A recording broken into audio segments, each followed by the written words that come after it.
Pawan Kalyan bro మూవీతో దండెత్తాడు. నిన్న బోలా Shankar trailer తో చిరు దూసుకొచ్చాడు. ఈ రెండు కూడా రీమేక్ మూవీలే. అయినా బాక్స్ ఆఫీస్ లో పవన్ పవర్ ప్లే మొదలైంది. ఇక మిగిలింది మెగాస్టార్ వంతే. మొత్తానికి చాలా కాలం తర్వాత మెగా హీరోలంతా ఒకే వేవ్ లెంత్ లో మాస్ రూట్ లో మతిపోగొట్టేలా ఉన్నారు. ఒకేసారి జోరు పెంచారు. బోలా శంకర్ ట్రైలర్ లో మెగాస్టార్ సడన్ గా ఊపు పెంచాడు. టీజర్ లో మిస్ అయిన జోష్ ట్రైలర్ లో కనిపిస్తోంది.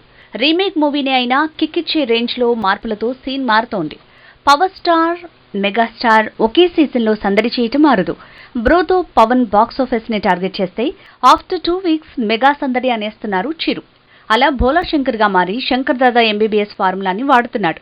ఆగస్టు 11న దండెత్తనున్నాడు. బ్రో మూవీ ఓపెనింగ్స్ అద్రయ్యని అడ్వాన్స్ బుకింగ్స్ బట్టే ఊహించొచ్చు. ఇక బ్రో థియేటర్స్ లో సందడి చేస్తే ఉస్తాద్ టీజర్ రూపంలో ఇంటర్నెట్ ని ఊపేస్తున్నాడు. ఒకేసారి చిరు పవన్ ఇలా వరుస మాస్ మూవీస్ తో థియేటర్స్ మీద ఇంటర్నెట్ మీద దాడి చేయడంతో మెగా ఊపు మొదలైంది.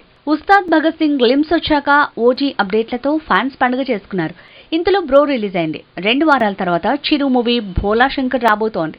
ఎలా చూసినా ఈ సీజన్ అంతా మెగా మూవీస్ మయంగానే మారుతోంది. ఓజీ మూవీ గ్లిమ్స్ రాబోతోంది. ఆగస్టు 11న ఈ సినిమా గ్లిమ్స్ లాంచ్ అవ్వొచ్చని అంటున్నారు. అంటే చిరు థియేటర్స్ లో బోలా శంకర్ గా దండెత్తే రోజే పవన్ ఒరిజినల్ గ్యాంగ్స్టర్ గా గ్లిమ్స్ రూపంలో దాడి చేస్తాడని తెలుస్తోంది. ఇక ఆదికేశవగా వైష్ణవ్ తేజ్, గాంధీవధారి అర్జున మూవీతో వరుణ్ తేజ్ ఆగస్టులో దండెత్తాలనుకున్నారు. మళ్లీ మధ్యలో రిలీజ్ తేదీల మార్పు, ఇలా రకరకాల లెక్కలు మారుతున్నాయి. ఏదేమైనా మెగా హీరోలంతా కట్టగట్టుకుని ఒకే సీజన్ లో పూర్తి స్థాయి మాస్ మూవీస్ తోనే సందడి పెంచారు. బ్రో, బోలా శంకర్, ఆదికేశవ, గాంధీవధార అర్జున, ఉస్తాద్ భగత్ సింగ్, ఓజీ అన్ని మాస్ మూవీసే. కొన్ని రిలీజ్ అవడానికి సిద్ధమవటమో జరుగుతోంది. ఇంకొన్ని టీజర్లు గ్లిమ్స్ రూపంలో అంచనాలు పెంచేస్తున్నాయి. మొత్తంగా బోలా శంకర్ గా చిరు ఇచ్చిన ట్రైలర్ కిక్ తో మెగా మాస్ లెక్కలు మారేలా ఉన్నాయి.